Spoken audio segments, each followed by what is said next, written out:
Special good night to all our viewers here at Karen American News Media Platform. Let me know if you can hear me clearly. Greetings, good night to all. We are on our um, portable system. Let me just check. Yes, so you can hear me. So greetings to all our Caribbean American News family. If it is Monday night, then it is Caribbean American News Media platform. Greetings. Please share the live as you join us. To those of you who are viewing over there on the YouTube channel, let me just see here. Yes, we have my friend Donovan over there. Greetings to you. Over on Facebook, we have Marva. Greetings. Welcome to the platform. Felix, greetings to you. Veronica, greetings to you. Yes, it is still on Facebook. We have my friend Angelique. Good night, good evening, sorry. Robert, greetings over there on our Facebook channel. Larita, welcome to the platform. Welcome, Martha, welcome. And my friend Jean-France, greetings. Jean Friends, sorry. Welcome to the live program. Please share as you get into the network. Let folks know that we're on here on the platform. So greetings to everyone. A pleasant good evening to all those of you who are viewing here. And Cleopatra over there in St. Lucia, who is viewing on Facebook. I want to welcome you to this another program. I'm actually broadcasting from thank you so much. Thank you so much. I am broadcasting from an undisclosed location somewhere in the world. And so we have a portable system. Um, thank you so much. We just got some extra lighting from my honorable friend, my major friend. She's baking. Yes, she's baking. And she just brought some extra light for me. So I am with a friend here in and at another location. You saw me at the beach. I have somewhere else, and that was an hour away from where you saw me. And so I'm actually now I told you we make a lot of stops, different locations. We're here at my my Bajan friend and the husband, and they're retired, and we're here keeping the company, and they're baking some beautiful Caribbean stuff there for us. We also um, got some mangoes that we brought. My greetings, and we have a lot of work to do tonight. I can receive your calls. Um, uh, that's what we try to do. We try to build a portable system so that we can continue the broadcast no matter where we are, friends. If we're in the hospital, we will continue the broadcast. The song is over. Let me know if you are hearing me a little louder. Let me just bring up the volume here, see if I can add some more to it. Let me know if the volume have increased on the platform. Let me know if you're hearing me a little better. I hold the mic in my hands. So let's wait for a sound test. It's very low. Let me know. Is that much better? Let me know so that I can tune low. We will fix it, no problem. Let me know if you can hear. Let me know if it's better. I just did something there to it. And I'm hoping that that would increase the volume here. Someone is saying it's still too low. All right, let's take one more sound test and then we'll switch we will switch to another microphone system. All right, folks, let's get it good. Let's fix it. All right, can you hear? Still low. All right, so we're going to switch. I'm going to switch to another system if you're saying that it is still low. All right, so just bear with me. I'm going to switch our system here. Let me see if I can adjust the volume here. I know what is happening is the electronic uh, thing here thingy is adjusting the mic volume. And we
Two, 1, 2, 1, 2. All right, so we are back. We got it right this time. So share the light, folks. We have a lot to. All right, so we have a lot to discuss. So let's get right into business now. The New York Caucus would want to thank all those who took part in the activity Saturday, last Sabbath, Saturday evening. It was a tremendous success. The president and the vice president have asked me to convey their thanks and appreciation for all the support. Um, as I said, it was it was a very successful venture there, one of the biggest that they've had in barbecues there in Brooklyn. And so they want to thank all, and also to our SLP who came out at that event, like Bernard Haynes and my friend Enoch in Denry. I want to thank them so much for supporting the caucus there in Brooklyn. All right. Somebody's saying it is better. Somebody's saying it's still no sound. Let's just confirm here. Okay, good. Right. So reset your device, but we are on. The song it's okay. So that was a promotion there from the Brooklyn caucus, New York caucus of the Flabo. We also want to congratulate the region, St. Lucia, on the achievement of Alfred. It is a big win for the region. Also, Maloney over there in St. Vincent. And we also had from Grenada, Dominica, contending in that event in Barbados. And we have Maloney out of St. Vincent. As that Maloney placed fourth in the women's final, that's the 800-meter, and her time was actually 1:57.66. And Maloney was actually a homeless person there in Vincent, had problems getting food and housing, but was able to rise above, and she is making her nation proud, St. Vincent. So both Maloney and Alfred are making their country proud this weekend. And so we celebrate with Julie and Alfred. And I want to say, friends, that this Paris deal, the gold medal that Julie and Alfred have achieved, it is not the doing of any government. It is her commitment, her dedication, her stick-to-itiveness. It is her skill that have caused her to win this race. So when we do not want politicians to try to push themselves, inject themselves into her achievement, and I condemn it this weekend, because I heard Richard Frederick trying to insert himself into something that he has nothing to do with. It has nothing to do with him. As I said to you guys, Richard Frederick cannot even run upstairs the House of Assembly without running out of breath. He cannot even speak a full sentence without running out of breath and wanting to drink water. So I would recommend to them that they need to stay out of this girl's achievement. Mind your business. That's not your business. Stay out of the girl's path.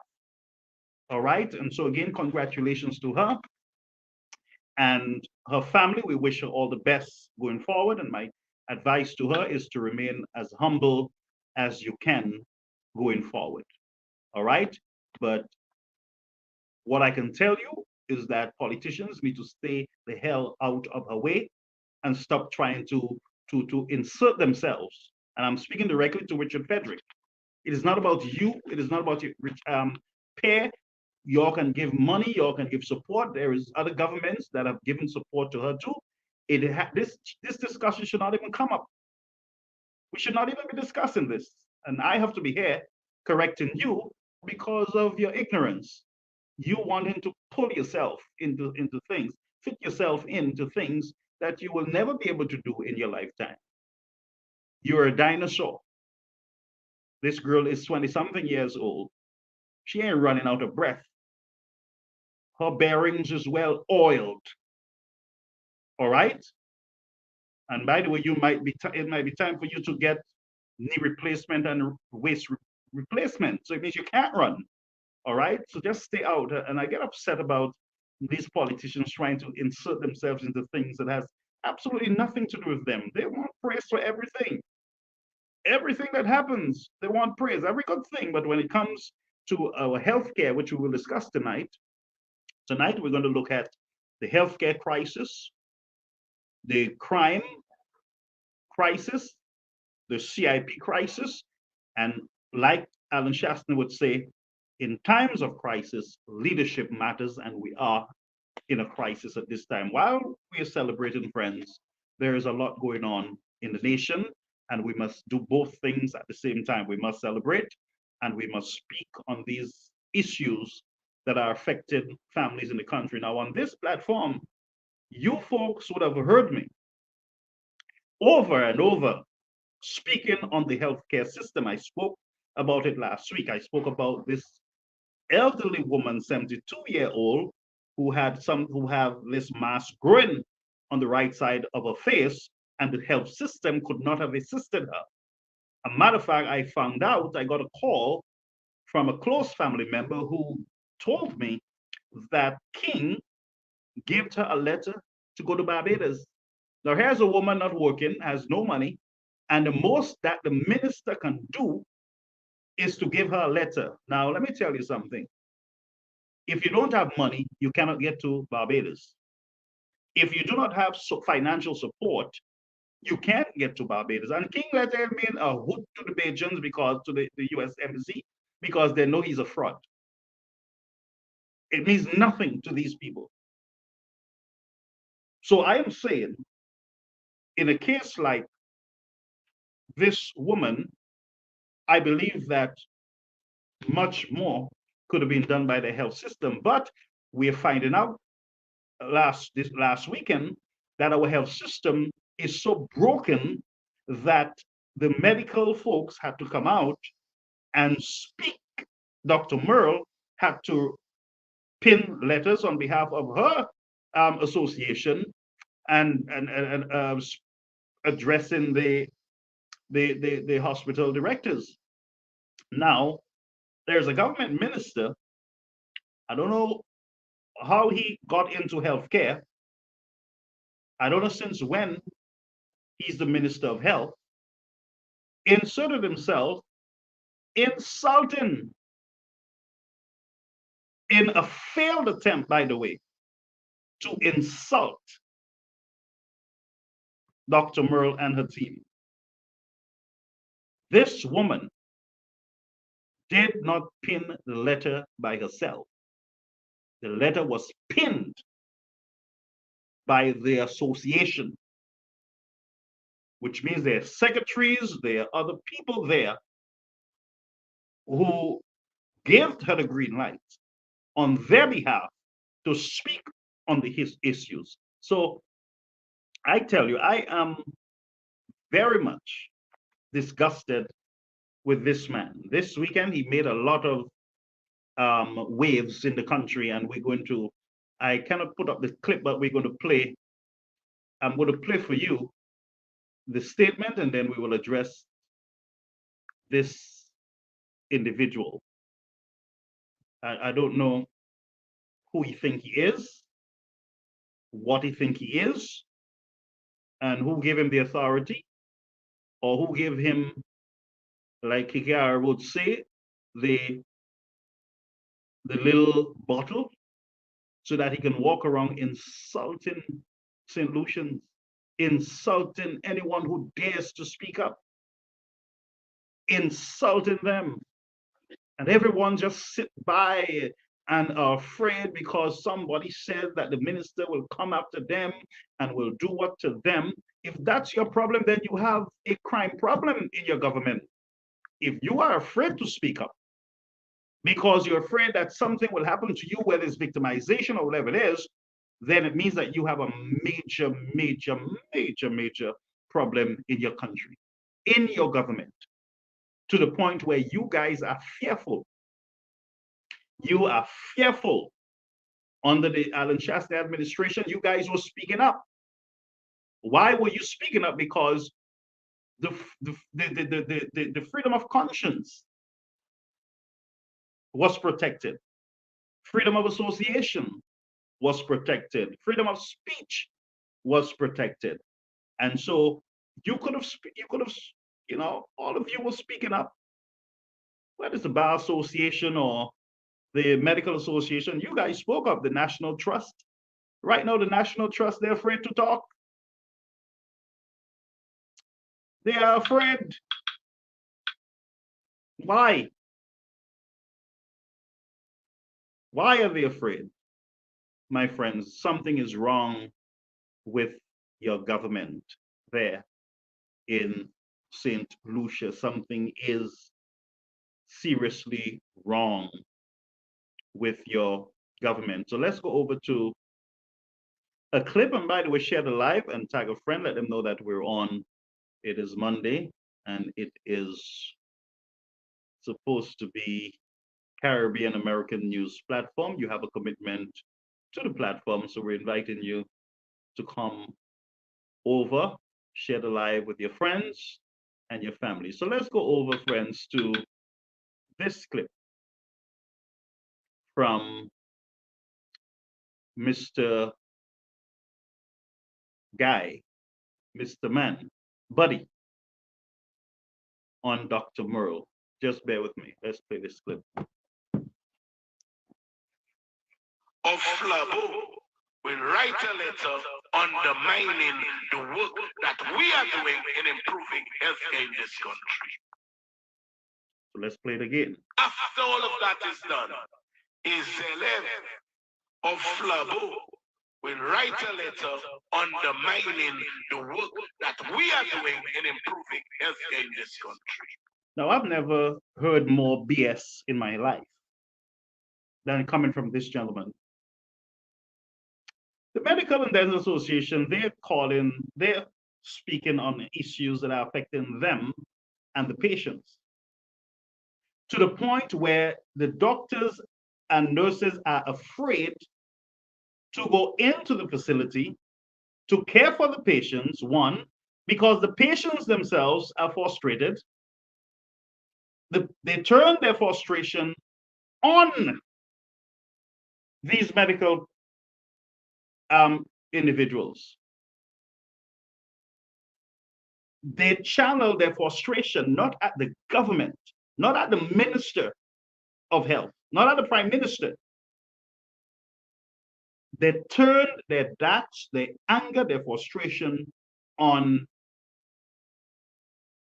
these nurses and doctors who are there to help them get better. Why? Lack of beds, lack of medication, lack of equipment. But here's a minister saying that basically Dr. Merle should shut her mouth and stop undermining what the government is doing. And she's asking in the letter, what are you doing, basically? Who else would you listen to? Would you listen to this guy who is seeking attention? Or would you listen to the professionals? And like everything else, he tried to insult her. If you are not angry enough to speak up with one voice, then I can't help you. This is your government attacking you. This is your government attacking you, and I want you to listen again. After all of that is done, is Zelev of Flabo will write a letter undermining the work that we are doing in improving healthcare in this country.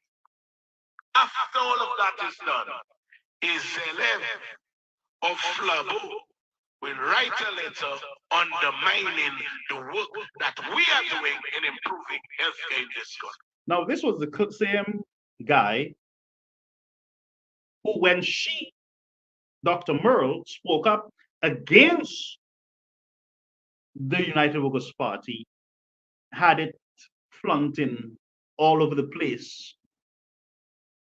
The dental, look, even the Dental and Medical Association talking against Shashney, taking our money and giving away, and the hospital is in a mess, and Shashney. But now the same Dr. Merle writes the same letter, and worse, because in that letter there is an indication, there is the idea that a lot of people are meeting their untimely demise because of the healthcare system. That's how serious it is. So the possibility is there that you would have buried your loved ones untimely. The possibility is there, based on this letter, is that you took your family to a hospital and your family end up at a funeral home and not their home. This is how serious we should take this letter. So for this man, this government fella, instead of humbling himself and try to organize, try to fix this mess, this deadly mess, he's flaunting himself. He's calling her Zelev, almost like a hack of the United Workers' Party. You guys sit there, allow your professionals to be insulted when nurses are at a breaking point, when nurses, friends, are going to the hospital to work not because they want to. And if they had other ways and means of surviving, whether to go overseas or to stay at their house, they would have stayed at their home, because many of them are at a breaking point mentally too. Because when a doctor or a nurse sees that somebody lost their life at a hospital because a machine is not working, there is no bed, there is no medication, that person got to be sent back home. Come back next week. I got news, I got a call from a community in St. Lucia just this week. Man with increases PSI or whatever it is has increased, his prostate numbers have increased. And you know, he went to the hospital and he was given an appointment for next year. Folks, we are in August. If this man don't get the monitoring, the proper care and intervention now, next month could be too late. Next week could be too late. His family might as well start planning a funeral based on the system. And that's how serious it is. But instead, the people, the citizens, are attacked when they speak up, when they try to petition their government, which is a right, a fundamental right. A fundamental right. They've been attacked by their government. That is when the people should put a stop to it. Anytime your freedom of speech is being threatened, anytime your freedom of conscience is being threatened, it means that it is time to press that brake. Folks, the healthcare system have never been at its worst than what you have now. Millions of dollars being spent on a hospital building, No, none of us know about contracts, who was awarded contracts, how far the hospital is, who are the professionals that are going to work in that hospital to provide care for the citizens. Are they considering increasing the bed space? Because that is a major crisis now, lack of beds on the island, and you are building a facility now and you are downsizing. This is not the airport, you know, folks. This is not the airport. It is not the airport. And these guys are downsizing. While the doctors are saying, the professionals are saying there's a bed crisis. We need to increase on the numbers of beds that are available. And you know, when beds are not available, what happens at a hospital? They rush you out of the hospital to your home. They give you dates way down the road to come in, because they're trying to reserve beds. They're trying to save beds. They need the bed space, either for emergencies or for otherwise. So now healthcare is being rationed in the nation. When medical staff got to get to the hospital with their own toilet paper and their own hand tissues and their own sanitizers and their own band-aids and their own this and their own that, we are in a national healthcare crisis. And this is, and I know what some of you are saying, well, we should be celebrating tonight. Listen to me, there is nothing to celebrate about when it comes to our healthcare system. It is okay, my friends. Let me just say this. It's okay for you to jump around and celebrate Julianne. She's a great athlete. She pulled a gold medal, and to bless her heart. But people will die, and a gold medal will not help them at the hospital. Families will lose their loved one. And do you know that there are families right now, there is no joy in their heart because of what is happening in Paris. There is no joy in their heart. They can't enjoy it because some of them are planning funeral services now.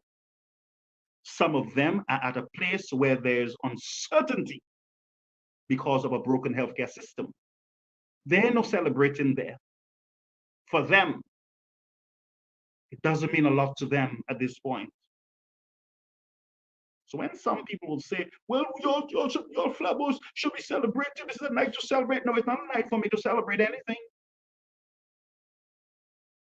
When we are burying people before their time.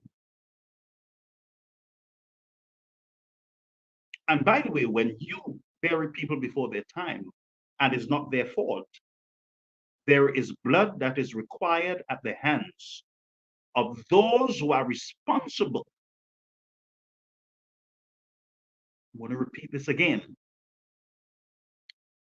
When you are burying innocent people because they have no access to proper health care overseas or in their country, their blood sits on the shoulders of those who are in charge of the healthcare system. This is very serious. This is not a joke. So when I hear this gentleman making this into a joke at a youth function, not any function, you know, at a youth function. It was at a youth function that this guy spewed all this garbage.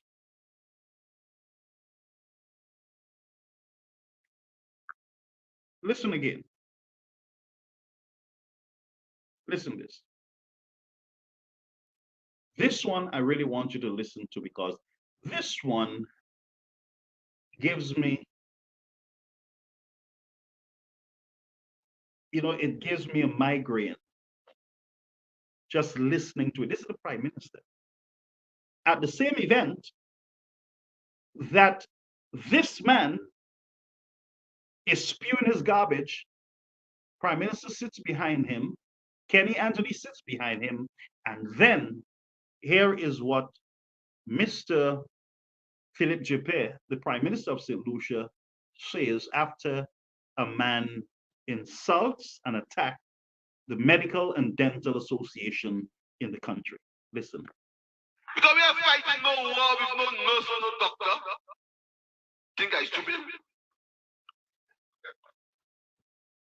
Anybody looking for war, be the Labour Party will fight with nurses and doctors, and the Labour Party is doing nothing so. A few moments later, A Zelev of Flabo will write a letter undermining the work that we are doing in improving healthcare in this country. Prime Minister, another joke. The Labour Party will not attack. You think we're stupid? In other words, it's a calculative move for the elections. You think we will attack them people for us to lose? That's what it's not about you, the citizens, and your healthcare system and the concerns. We won't say nothing in public, that is. We would not say nothing in public, but in our strategy, our war room, we are going to be very cautious in responding to this individual or the association. They're not stupid. You see, again, it is all about strategy, political strategy. It's all about winning. That's for the party, those bourgeois who want the reins of power. It is all about them, not you. So, in other words, he's saying, I ain't stupid. Me going to attack them, and we headed into an elections. You think you would hear something that, look, we heard the cry of the Medical Association. As a government, we will do our best to address these concerns. We are working hard, and we assure you, Dr. Merle, that we will meet with you, we will meet with the medical folks, and we will see how best we can address the shortage of bed, shortage of medication, and all the issues that you have spoken about, getting counsel for nurses and medical workers. We will do our best, but he didn't say that. None of them said that. These people are not for you. Do you understand what I'm saying to you? A caring government would have said exactly what I said earlier, would have announced right there that we received the concern, or we heard the concern, and we will do our best to address it in the interest of the people of the country. He made a calculative political statement on the matter, while Buddy spew garbage. Then he comes behind Buddy to say, you think the Labour Party is stupid? So who Buddy is? Buddy is Labour Party. Buddy is not UWP. Buddy is not independent. Buddy is dying and praying to be accepted in this party. Very clear. Buddy ain't no independent. He ain't no Flabo. Wants to be a Labour. He's asking you to take that application off of the desk, get the dust off from it. And I challenge you, Labour Party. I dare you to touch that document. I dare you to pick up that application and put the star on it on his behalf. Challenge you to do it. You must do it. You have the choice. Because he make you guys feel that you guys can't win without him. Yes. And so you guys are trapped because it is the same calculative move that you are making with the Medical and Dental Association. You don't care about the citizens of the country, ain't it? It is all about politics, you winning. When I look at the United Workers' Party, I see something different.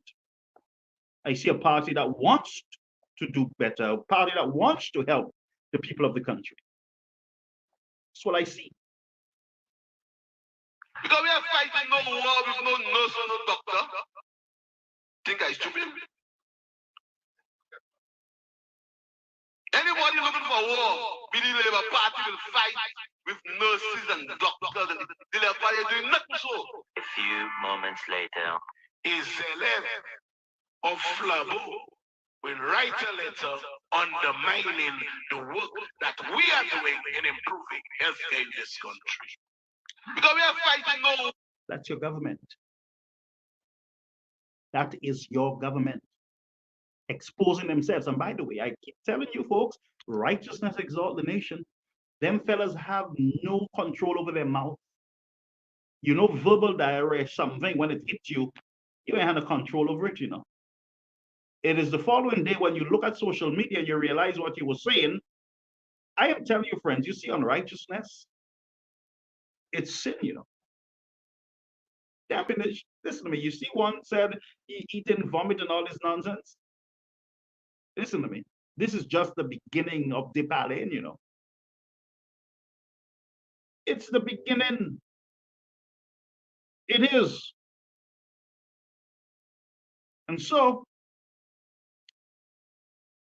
a health crisis in the land. We have been speaking about it. And they said to us that we are the only party who did this. They couldn't even open the same hospital, the OKEU hospital. It took COVID-19 and Mr. Shasta to open it.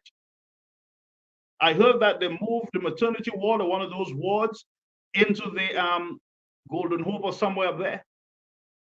Turning Point or whatever it is. What is going on in the country?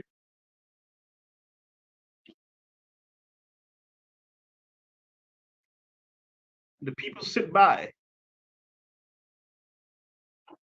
and they drink the coffee.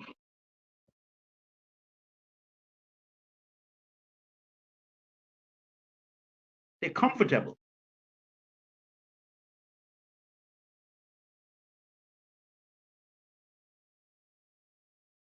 It's a crying shame.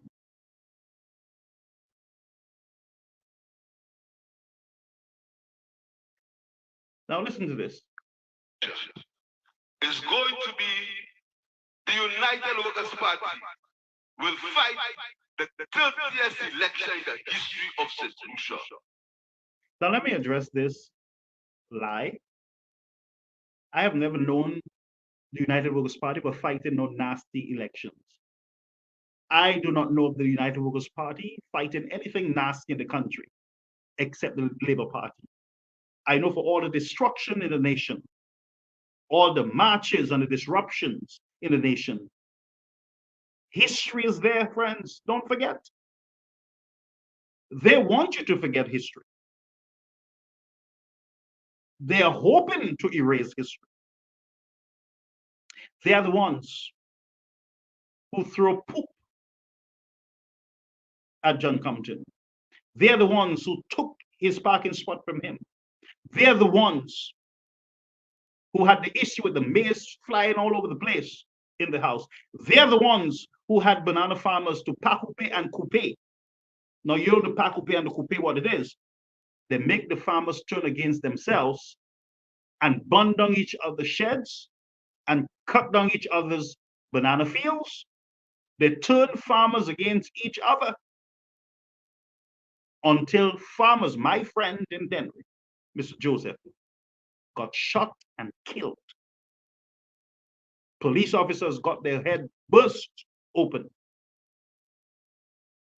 Street was blocked. And don't forget Plywood City. So when you're talking about the Flabo will fight nastiest campaign, not while I'm here. It's going to be a clean one.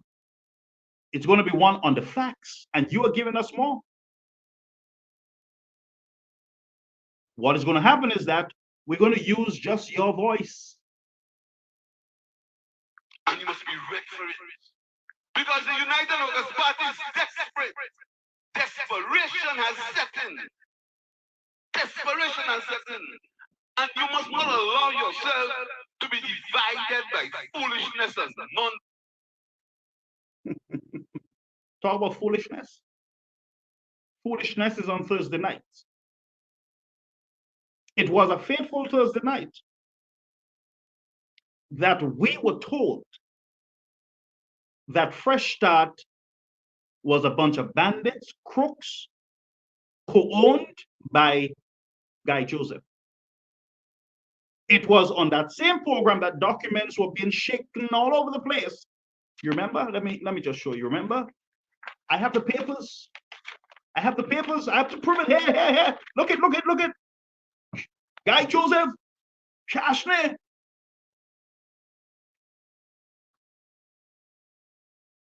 Guy Joseph Shashney on the papers. Fresh Start. Get a sweetheart deal. Soon as they got into power, into government, because they think they have power. Soon as they got into government, you know what happened? A fateful day in the history of St. Lucia. Richard Frederick canceled that agreement with Fresh Start. And he said that there were no approved plans. You remember that? It was one, the worst deal. Two, Guy Joseph had ownership of Fresh Start. And three, there was no approval. On the same program, The Facts of Life,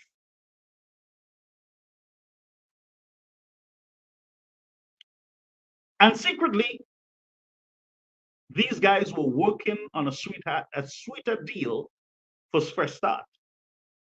It is either they fell in love with Guy Joseph and Fresh Start, and they wanted to reward them for being kind and nice, and so they reinstated the deal. But now it's a more expensive deal for you, the citizens of the country. It is best you guys just go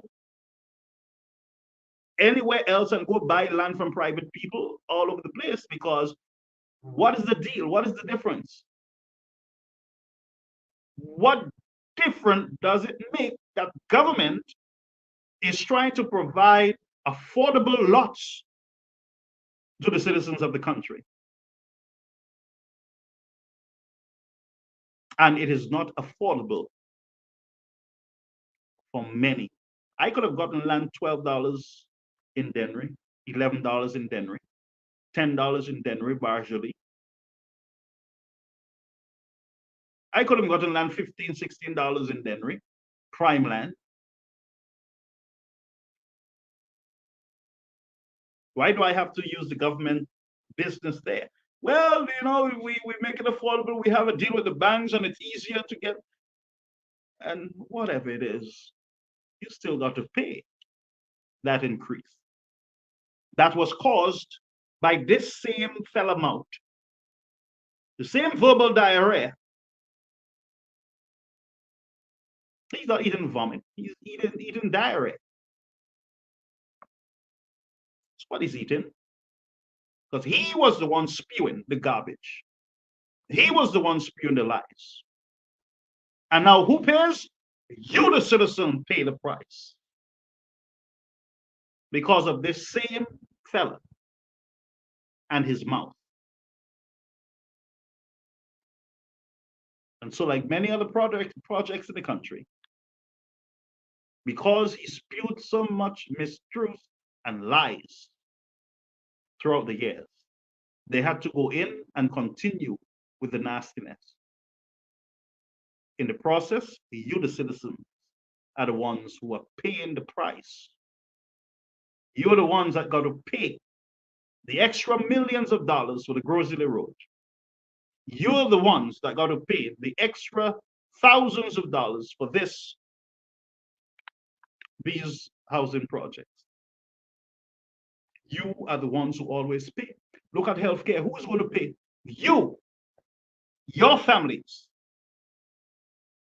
While this man is cursing off the Medical and Dental Association, I have more clips for you. I have more.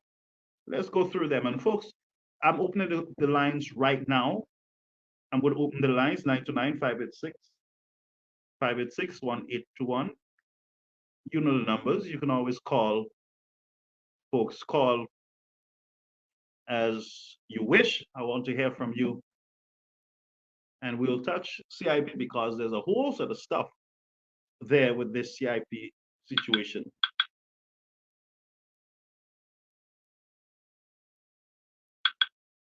Just bear with me.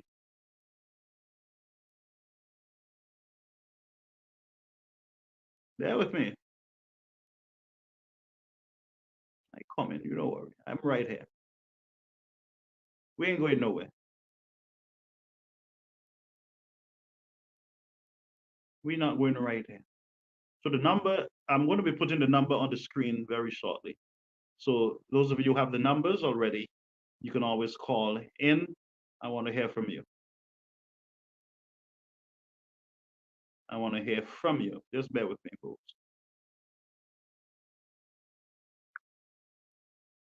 I do not know about the rest of you all, but for me, this is it.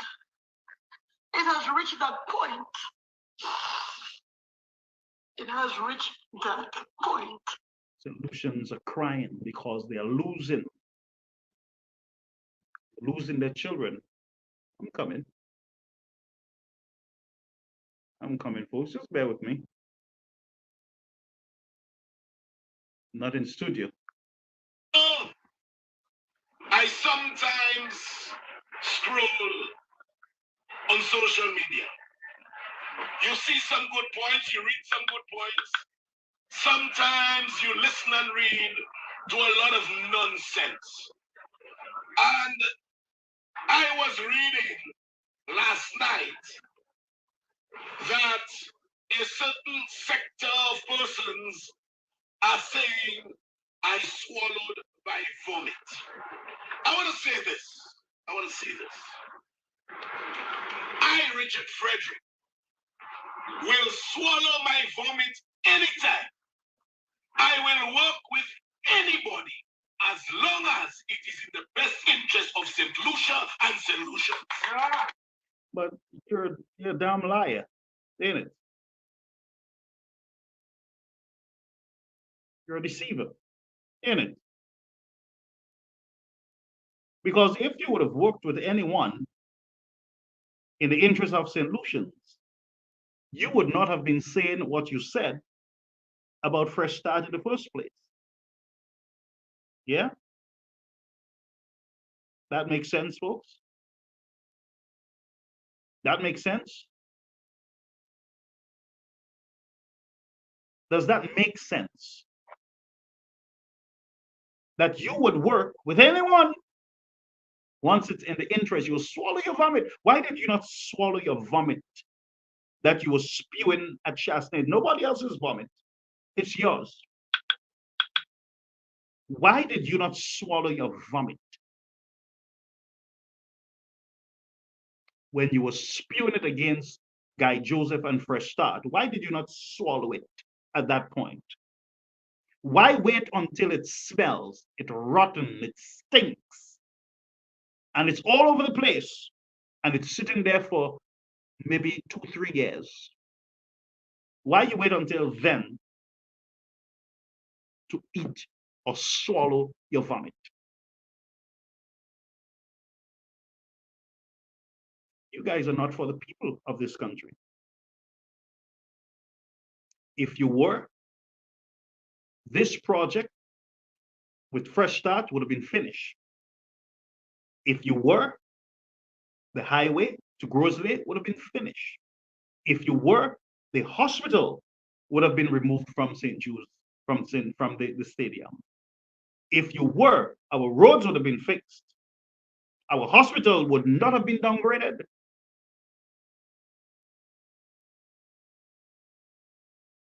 If you were, you would never try to embarrass Dr. Clark and her association.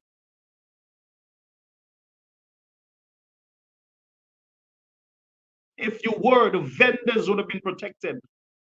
Like you said, you would have protected them. And a matter of fact, the vendors on the Shasnet needed no protection at all. They needed none. Remember that. You were protecting a people who needed no protection at all. It's look, you look to me like you like to mash up things and then fix it.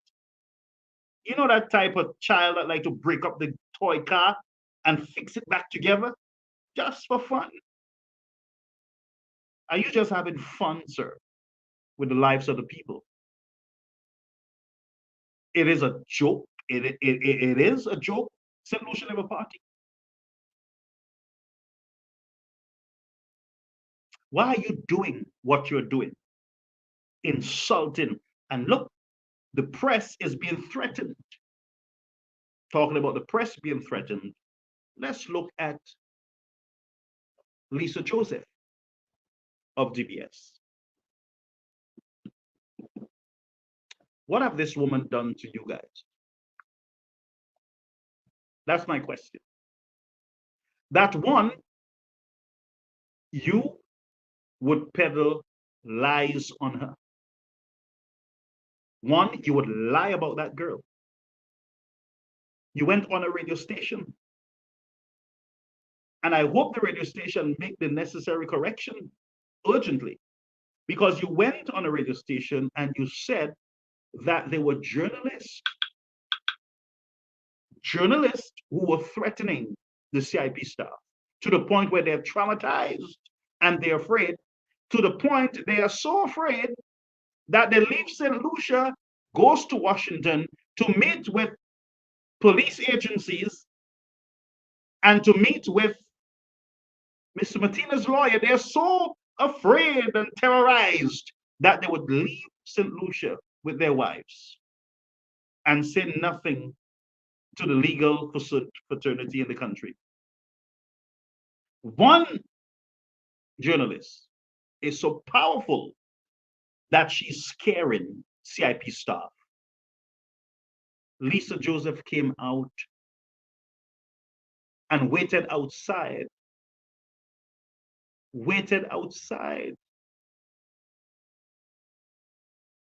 of that station.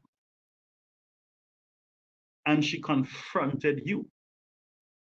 And she said to you, Mister, don't say what you just said again. You know better than that. Don't say what you just said again. Huh? Don't say it. Okay, so we just got some breaking news there, folks. Hold a minute. We just got some breaking news here of another death in the country. It's shooting, I believe, in Shock. Another shooting there.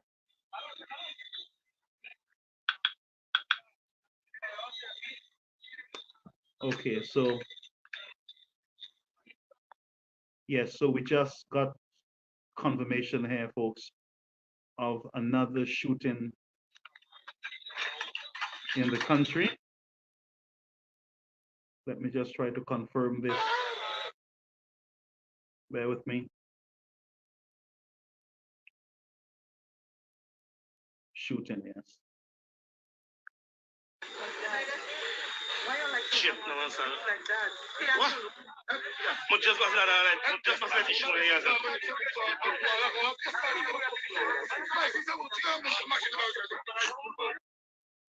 Okay, so we just got confirmation there, folks, of another shooting, and we are saddened, friends, by it.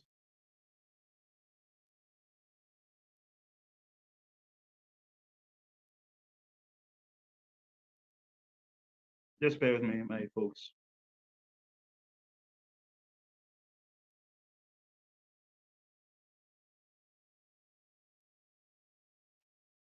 Okay.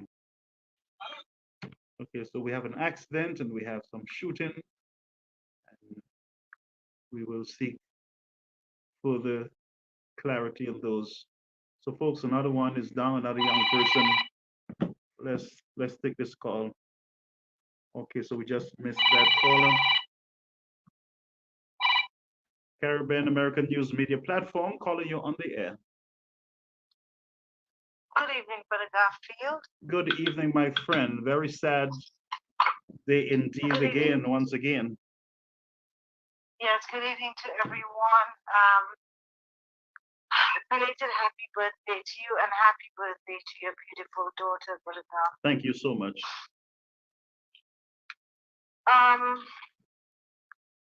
Brother Garfield, I think you said there was just a shooting in Shock. One was an accident, and there's also a shooting. I just got that confirmation here tonight. So we had 51. It seems like it. Very sad, huh? We had 51 murders for the year. 51. St. Lucia's, take note. A 13-year-old boy, well, he was, 13. 13. 51. Yep. And then we have a body that was found, I believe, from what I've heard, because I have not confirmed, headless, a female body that was found headless in Pigeon Point. Yes, I'm naming well. When was that? When was that? That was Emancipation Day, Thursday. I was driving from Grosley, heading towards the north, more north of the island. And I drove from Grosley onto Pigeon Point on that end, on the water end. And whilst I was driving, I saw the area just before landings on the left-hand side was cordoned off, like the entire side. So I kept asking myself, what's going on here? What's going on? I got done what I had to do and driving back. I said, you know what? I'm going to drive past there again. Just, let me see if there's anyone, if anybody can say anything.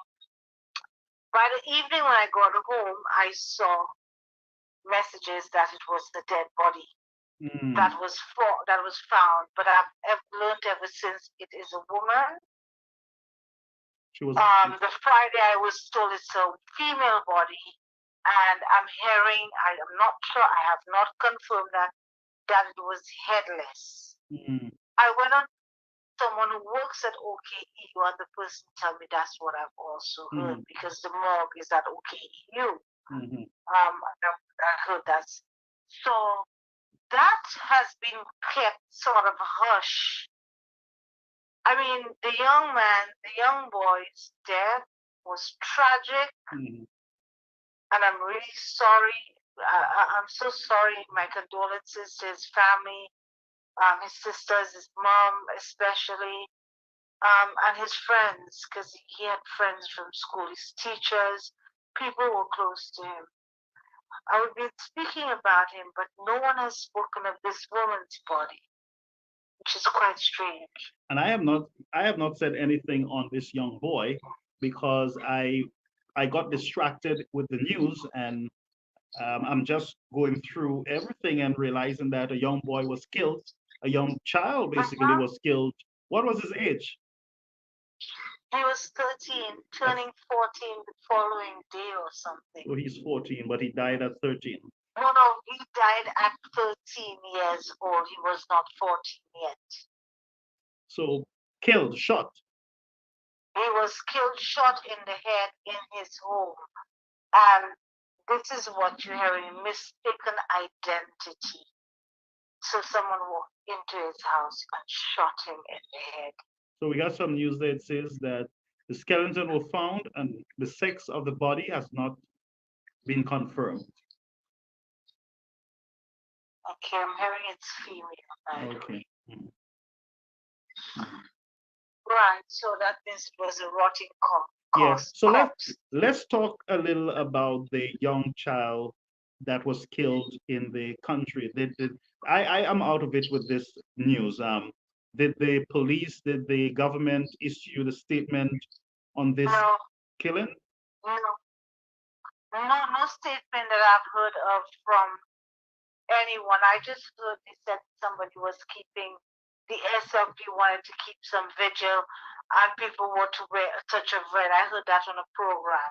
So I'm thinking to myself, is that what, are we politicizing his death and wearing a touch of red Was as it a vigil? was it his favorite color or something? Maybe it could have been. No, Brother Garfield, that was not his favorite color. The leader of the opposition came out, said that he will be holding a vigil for the family. People can wear whatever color they choose. This is not political. This is about, and they refer to him as Mellow. Mellow. Yes, they call him, his nickname was Mellow. I think his real name is Gilbert something. I don't remember the last name. But he was murdered at home. We have not heard a sound from the mouth of the same Richard Frederick, nor from the mouth of Philip J. Pierre, who is there saying, Richard Frederick, who's talking about the medical, the Medical and Dental Association, who we all have been calling on and asking, where's your voice? Where's your voice? Where have they lost their voices? Finally, they have come out and written a letter to the OKU, well, the board of directors. And we all know how terrible healthcare is in this country, in this small island of ours. You know, I'm going to say something, and I do not want to sound, I don't want to sound bad. But you know, I'm very proud. I'm confusing this tonight because I'm talking about so many things at once. However, it's a lot. people will understand the confusion that we're in. Yeah. I am elated and I am very happy. For Julian. What's the last name? Alfred. Alfred. On winning herself a gold medal and putting St. Lucia on the world's map. I am very elated. I'm happy for Julian. She worked hard, well deserved. God bless her with what she deserved.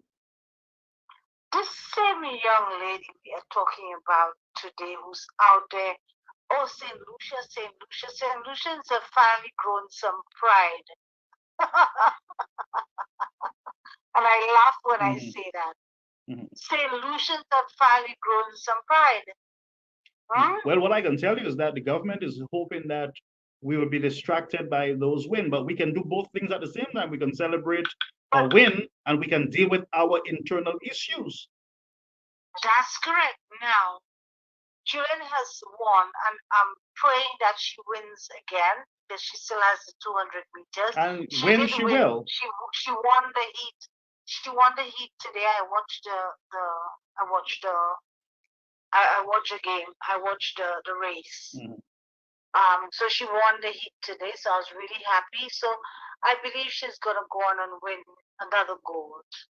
This young lady, and I use the word if, operative word, and I will say it again, if. If this young lady lands in St. Lucia tomorrow, and she happens to be traversing from Vieux-Fort to her home or to Castries, and something tragic happened, do we have a hospital to save her life? And I ask that question to the same people who are out there lashing out at Dr. Moore for writing a letter that the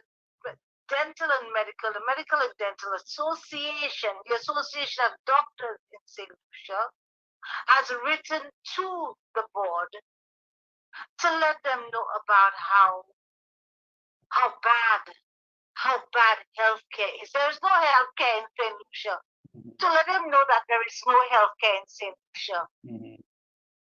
And we do that, and we have a minister of government who happens to be the junior minister in the Prime Minister's office, and I repeat, the junior minister in the Prime Minister's office, who heads housing. Okay? We have him coming out and lashing out and saying it's a Flavo Zelev. When Dr. Merle Clark was speaking against about healthcare during the administration of the UWP, where was Richard Frederick? Wasn't he taking it and making a whole saga of it on his Can I Help You program on a Thursday night? Yeah. Yes, he was. And today, now that there's absolutely no health care from hospital, Brother Garfield, that was opened a few years ago. A few years ago. 20 what? 2018? Somebody help me. OKEU was open in either 2018, 2017, 2016. No? 2020, Brother Garfield. It is. Okay, was opened, yes, 2020, 4 years ago. This is a young hospital. Only 4 years ago. And look at the state of this hospital in 3 years under the Labour administration. 4 years ago, Brother Garfield, 4 years ago, the Alan Shastry administration opened OKEU when COVID hit our shores because they turned Victoria Hospital to a respiratory hospital, so they had to commission the OKEU hospital as a full-fledged hospital. I am ashamed to say that our governing body in St. Lucia is SLP. I am ashamed. It's only 4 years since the OKEU has been open. Brother Garfield, it's not 10 years. It's 4 years. 4 years. And we have literally no health care on this island. Could we ask the SLP government, how many health centers around the island have you closed? I want them to answer the question. And nowadays, I am sending that to Philip J. Pierre and to Musa, the health minister. Where is he? That question is for y'all.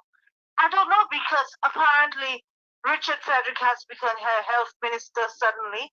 Richard Frederick has become prime minister suddenly. Richard Frederick has become all the ministers. Yeah. Yeah. Oh, he speaks. He speaks everybody. He's putting down everybody. He's insulting everybody.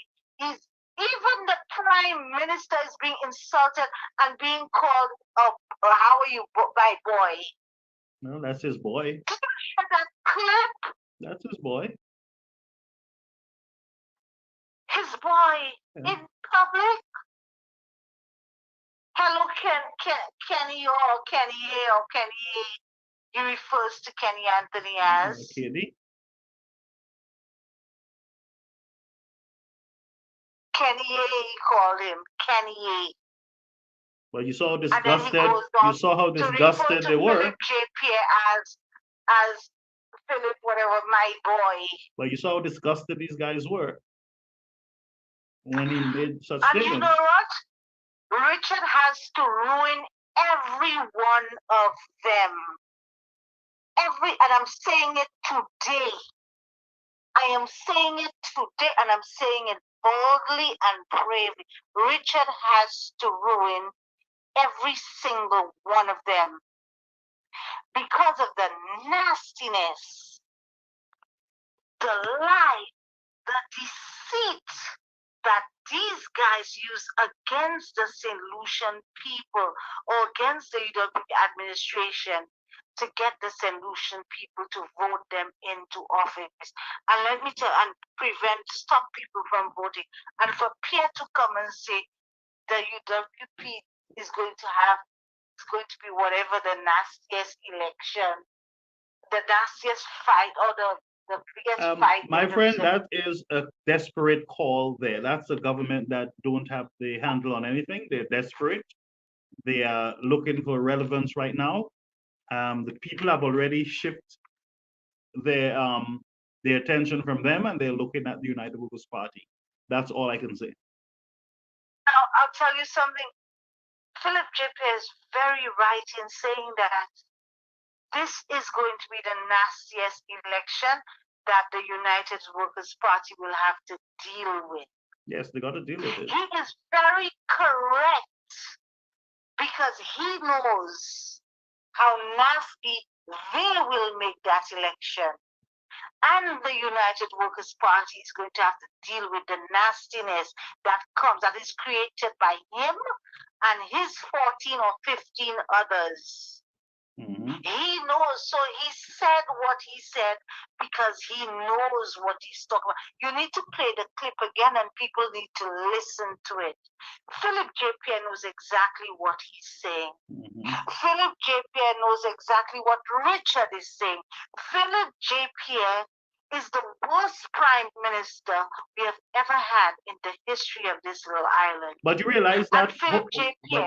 Holly, you realize, hold your thought, you realize that this administration of the Philip J.P., these guys are celebrating the completion of all their promises in 3 years, you know. While the medical and dental association are saying, hold your horses here, we are not feeling you. We have a problem at our health facilities. We are burying people before their time. Basically, that's what they're saying. People are dying before their time because of our system. But they're celebrating 3 years of good health care and everything else. Could you believe it? You have not even finished a St. Jude's hospital that was well along its way to finish. All you had to do was go to what you're referred to in your insulting manner as the box.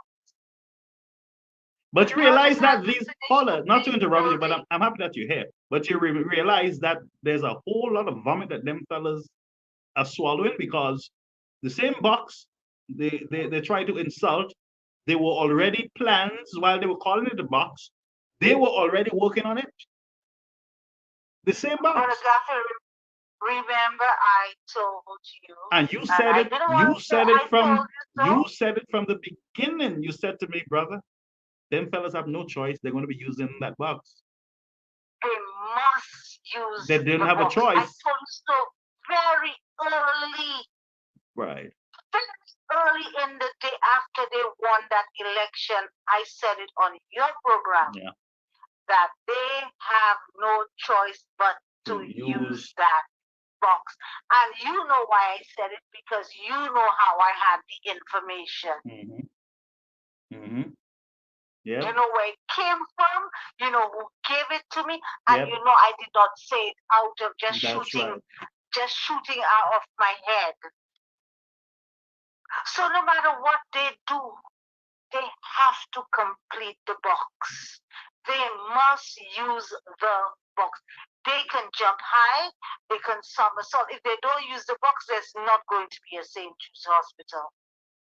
And based on the letter from Dr. Clark, it seems to me that a caring government would want to use the entire facility because the problem now is extra bed that are needed in the country because you have an aging society, you have sicknesses that St. Lucians have never seen, you have high rates of diabetes, high blood pressure, heart problems, and cancers, and the country can't even deal with rare diseases that are popping up. That's right. Our nurses have left this country in hundreds. Why? because they do not have the facility, they do not have the equipment. They don't have the equipment that they need to work in St. Lucia. Our qualified nurses are being taken by the UK and the US and Canada. We have lost most of them. And then we bring in people from, I'm not saying that they're no good. We bring in Spanish-speaking people who can understand English language. We bring in other little nurses from here and there to try to make up. Our qualified nurses have Paula, left our shores. remember that what's his name? Renault said that he need workers and there is none in St. Lucia. And then I am hearing from even Guy Joseph that fellas are always coming to him asking him for jobs. There are people sitting on the block who are willing to work. But he's saying that he got to bring in foreign workers because St. Lucia has no workers at all. None.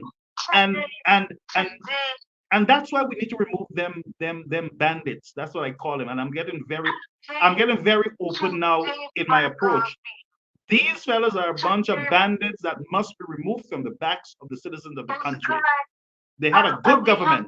Let me tell you, I don't care by any means necessary. Right now, that's what I say, by any means necessary.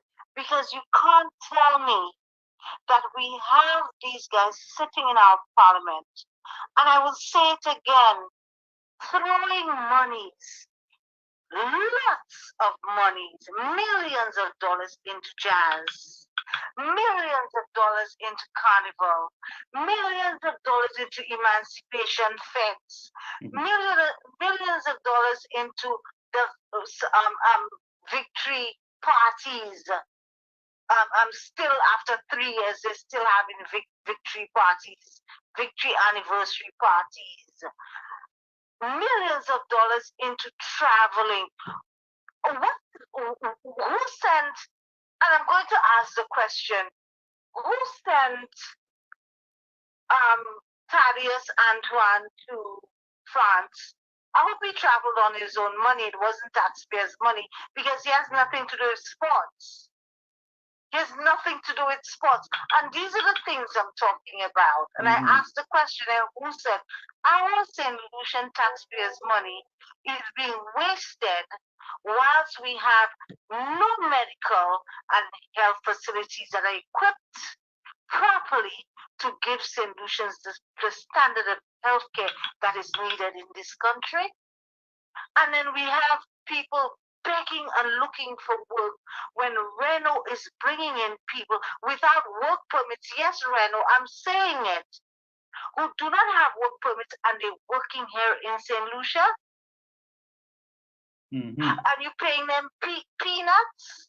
Yeah. That is why St. Lucians, I asked a carpenter today, so would you go work for Renault if you was work? He said, me? Are you insane? This man does not pay. I've spoken to people who are drivers for Renault, and they will tell you Renault is underpaying them. Underpaying them, right? He's overworking them and underpaying them.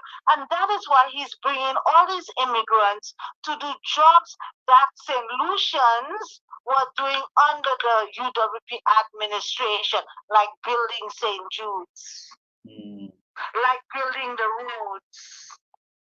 They bring in foreign people to do certain things when we have unemployed people in this country, and the number of unemployed is not small. We also have business places closing down as we speak in this country. But Carla, let me ask you, you know why Renault can say he need workers and he don't have enough?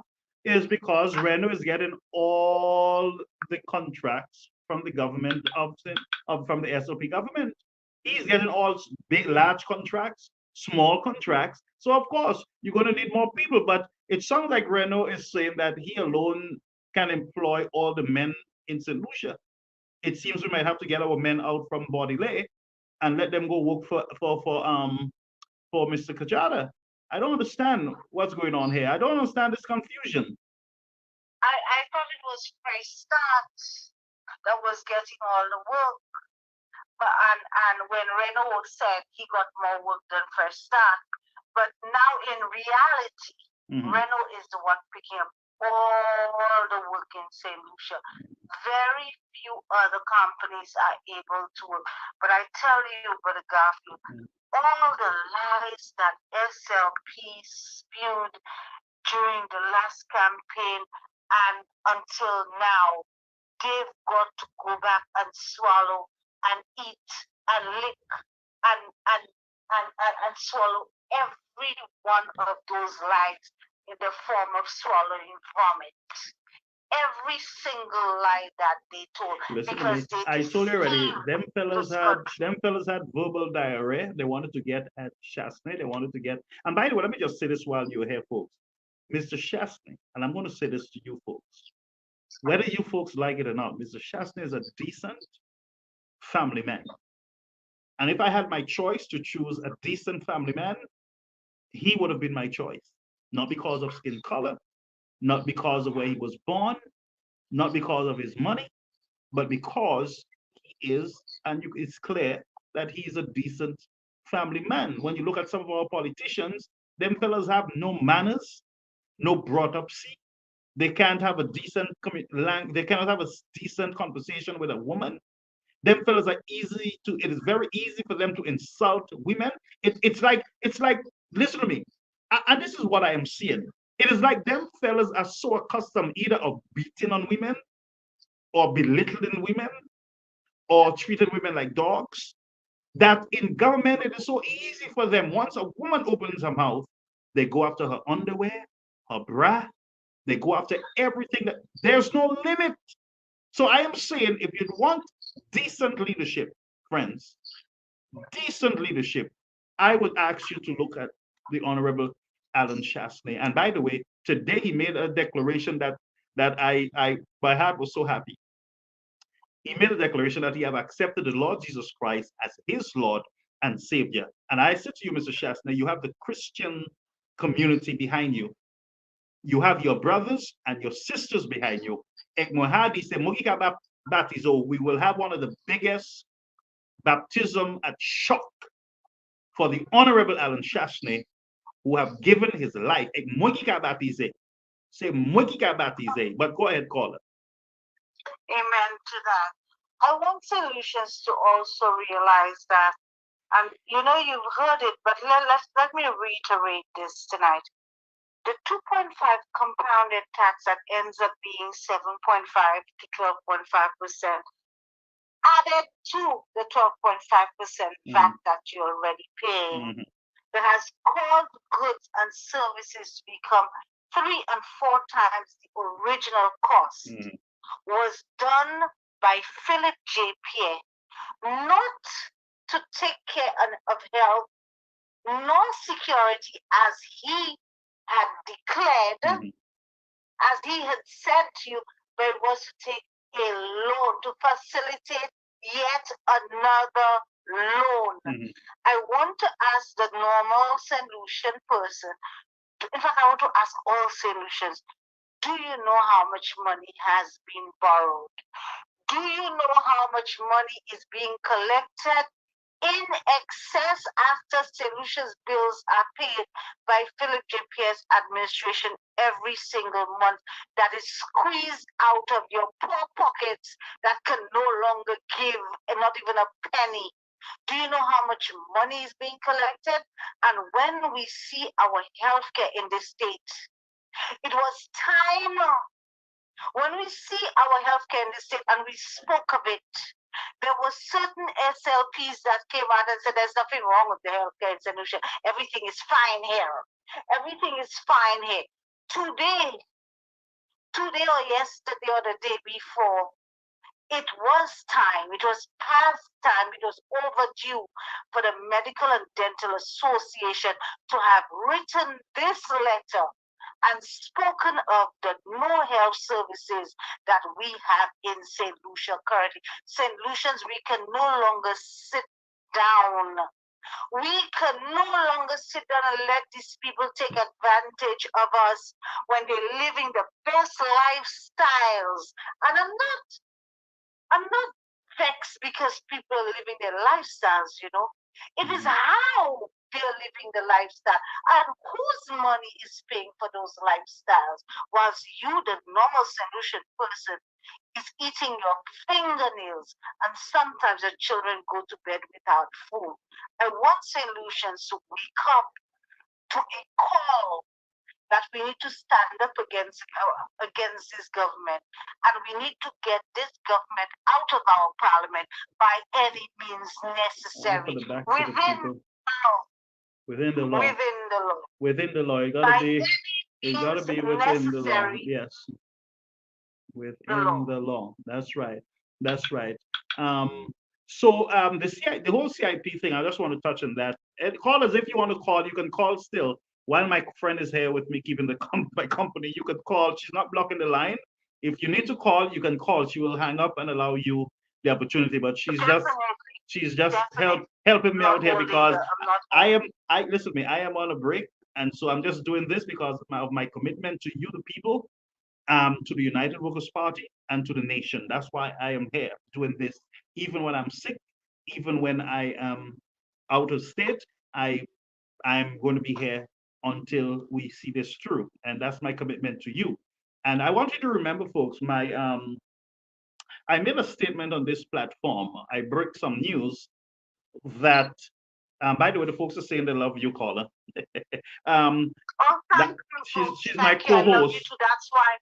That's why I speak out, because I love my countrymen and women, and I love. But tell them that you are seasoned by me. Oh no, I seasoned him, everybody. Oh my golly. Well, whatever it is, it's a good salt and pepper, But good salt and pepper going on here. Well, the Americans, that's all we put on our meats, salt and pepper. But I was saying, but what I'm saying, right? I know. They don't do they go on why we call it the onions and everything. But back to our discussion, and folks, I want you to share the live. Some of you are not sharing it. I'm not seeing it on your platforms. But let me just address something. I made a statement some weeks ago. We broke a story on Caribbean American News platform, and the news were concerning the CIP lawyer, legal advisor, who we were told had resigned. And we heard Ernest coming out and say, no, as far as I'm concerned, she's still, last time I spoke to her, she's still. But I want Ernest Hilaire, and I'm going to give him the opportunity to correct that statement. Caribbean American News tonight is giving Mr. Hilaire the opportunity to correct that statement. And correct, you must. We are finding out also that our passports are still being sold. And nobody is, there's a rush to get the passports out because everybody knows what's going to come down.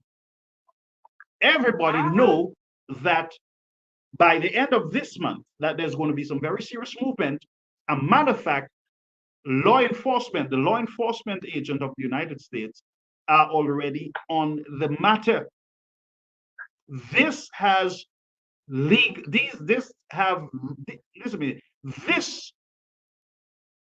CIP issue has some very long-lasting effects for the citizens of the country, especially the retirees. Now, I have my friend who is a retiree, retired from the U.S. Postal Service, and his wife lived in St. Lucia.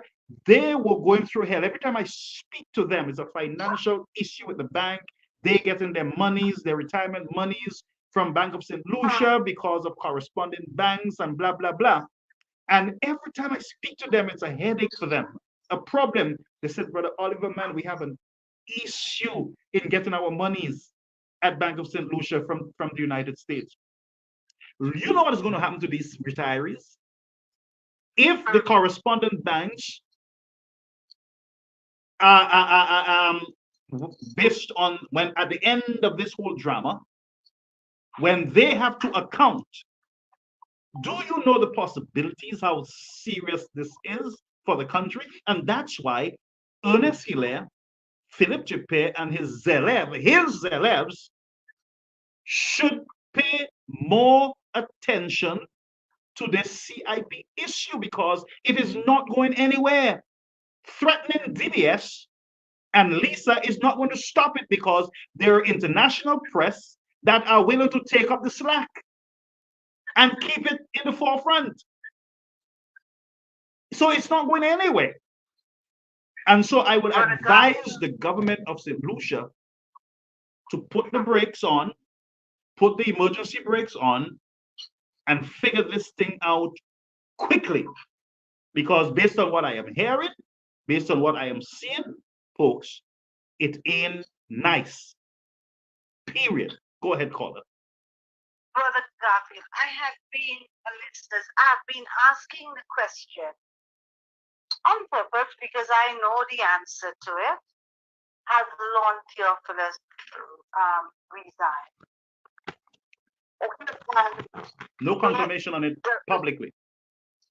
That's right. The Prime Minister, the CIP, the MP who's heading CIP, who's Ernest Hilaire, the CIP chairman, not chairman, what's his name? The one responsible. Nobody has come out and confirmed whether Lon has resigned or not. You think they would want to at this point? They're doing damage control, of course. No, but they can't do it because, let me tell you something. According to Martinez, Lon asked when to collect the contracts. He went to collect the CIP contracts and was told by Hilaire to return them. I'm saying according to Martinez. To return those contracts. Return them. Is not to have them. Right. And he resigned. Because his resignation was shortly after the CIP thing came out. But again, caller, you realize that they are not confirming any of these resignations. Why? Because again, and what they're doing is that they're digging themselves in. They're digging themselves in. And I'm telling you, they will dig a hole where they will not be able to get out of. Let me tell you, these guys are too arrogant. And because of their arrogance, they think that they can keep the silence until it falls by the wayside somewhere, and nobody is going to take it on. But I need to tell these guys, there's a different breed of St. Lucians these days. Can't keep them down, can't threaten them. Myself. You can't threaten them and tell them you will kill them, you will do this to that, you'll take their jobs. Including me. There's a different breed that we have understanding and we educated and we understand and we can read and we can research and we can get the facts for ourselves and we can gladly share it with other people and show them the reality of what you guys are doing.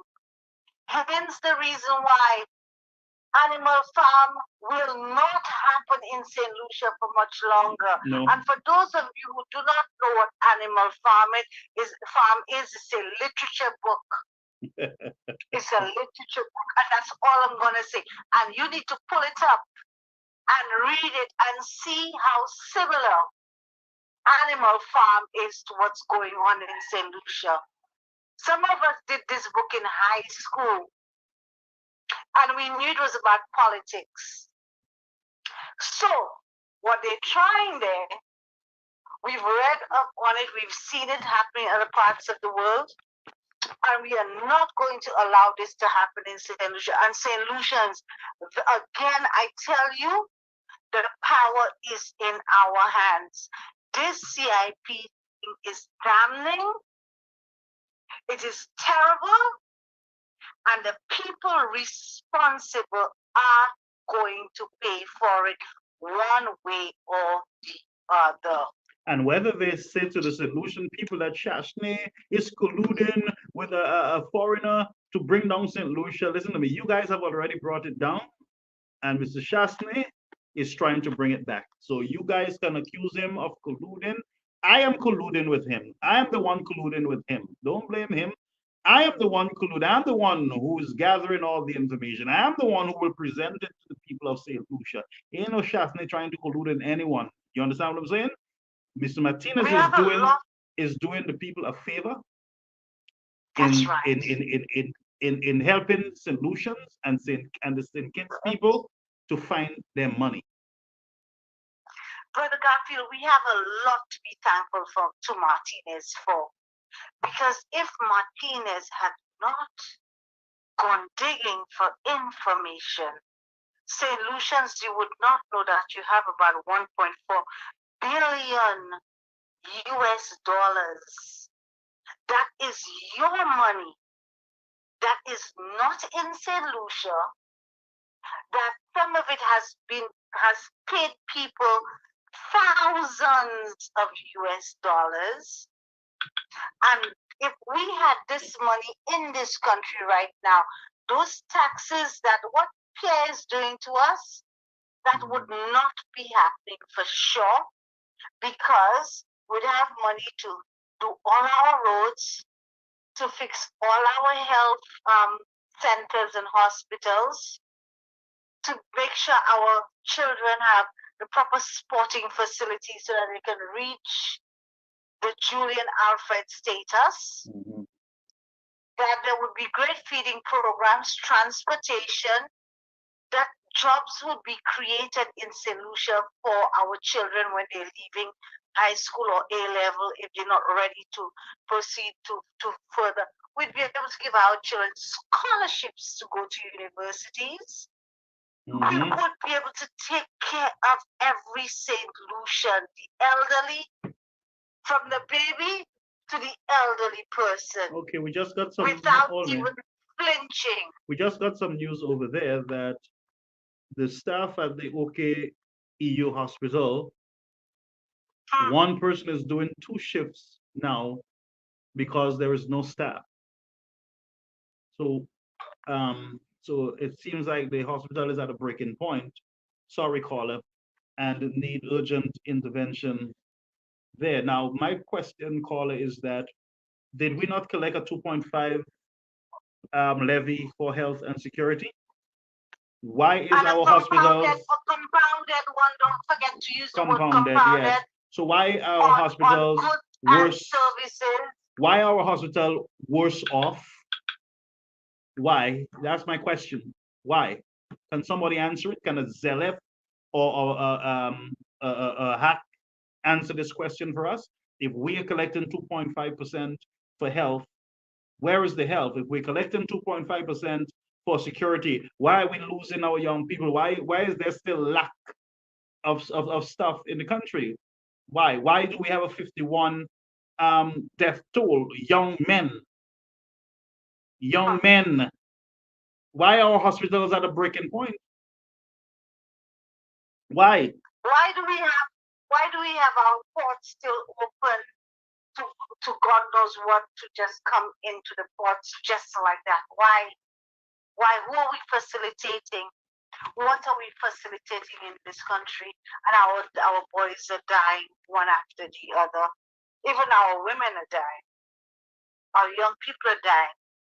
Older folks are dying. The people's moms are dying by the gun. Yeah. I don't forget, it was not too long ago when she was shot in Beaufort, and the little 2-year-old. Wasn't too long ago. And then now we have a 13-year-old. And then we had 2 young men before that.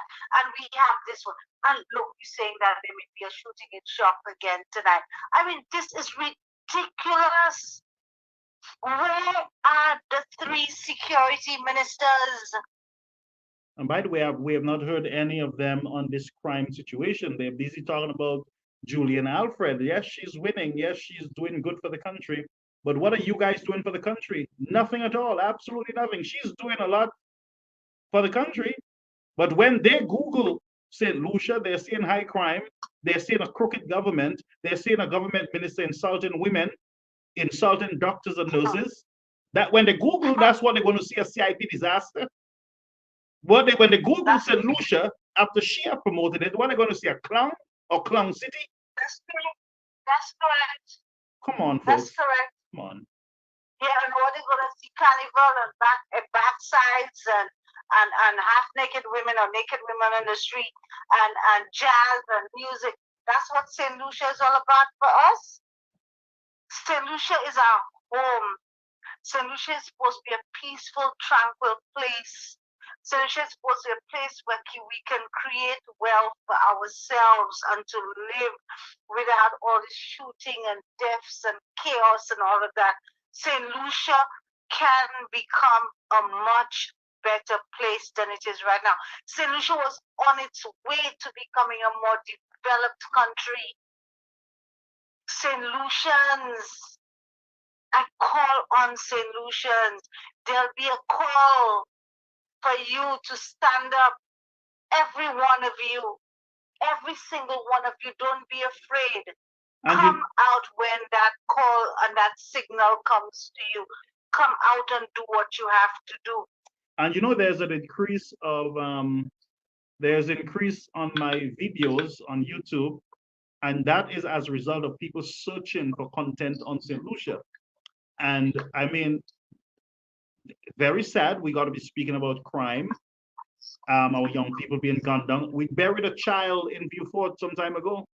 I visited the families up there with Mr. Chastney in Beaufort. We buried a child. We buried a child. Now we have another child to be buried. The bloodshed in this country is, and I sometimes think it's supernatural. I sometimes think there's more to it than that. I sometimes ask myself, but why? Why is there so much blood running on the streets? Why?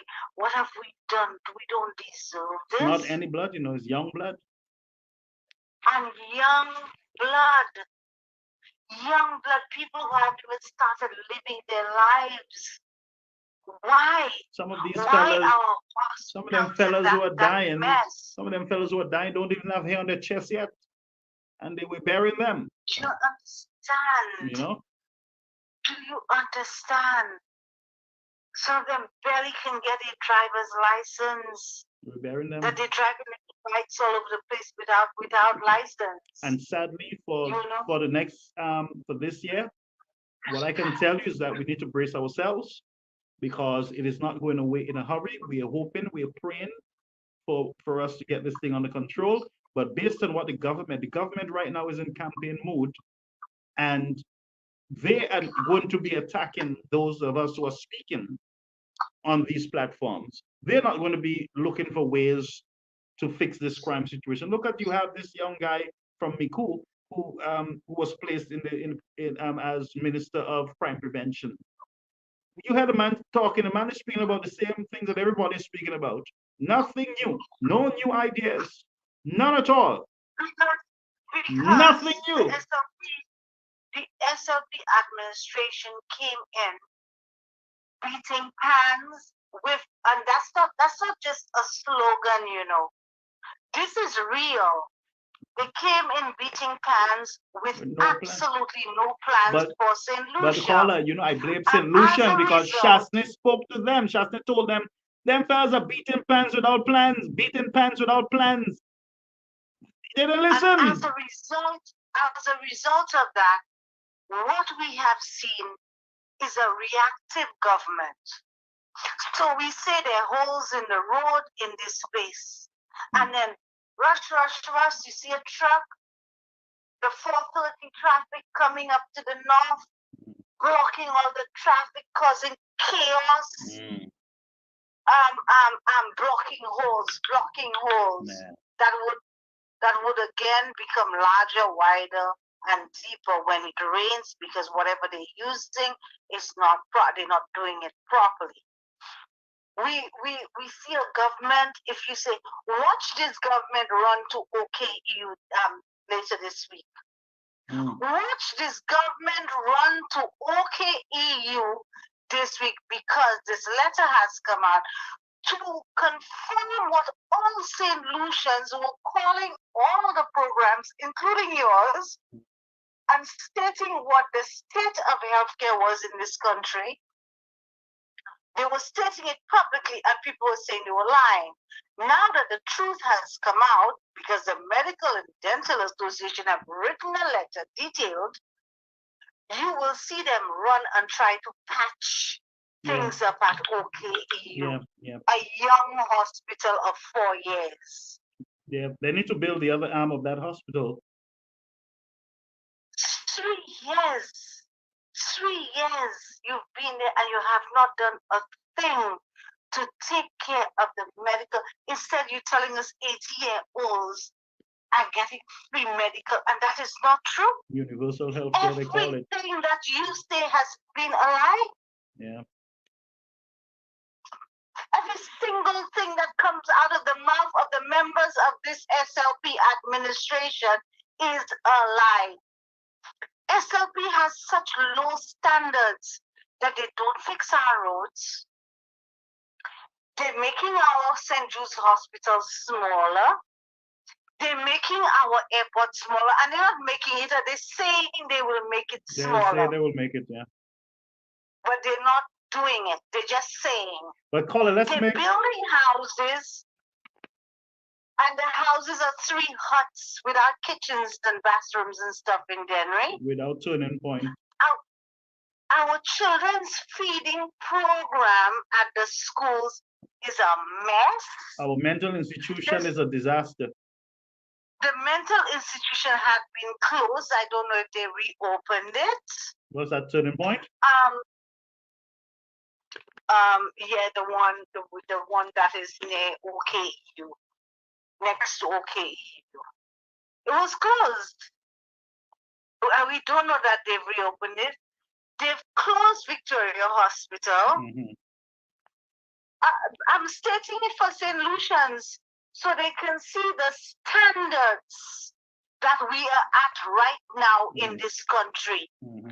Our children, the transportation, your kids were getting to go to school when it's raining or when the sun's too hot or whatever, that has been cut.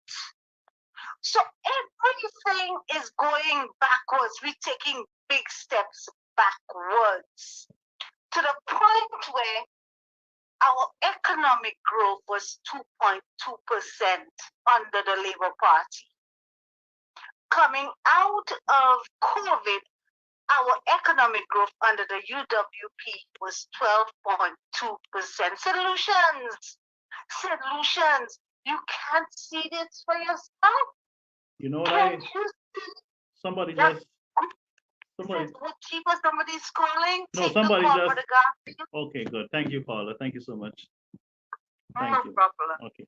So, all right. Good night. So my caller helped us there a lot tonight in keeping my company on the platform. And so we want to thank her very much for her. Okay, so we have another. Okay.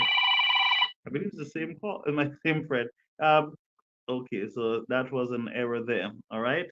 So somebody said that, let me see here on the platform, our candidates need some deep cleaning because you see that House of Parliament, that's where they unleash the demons.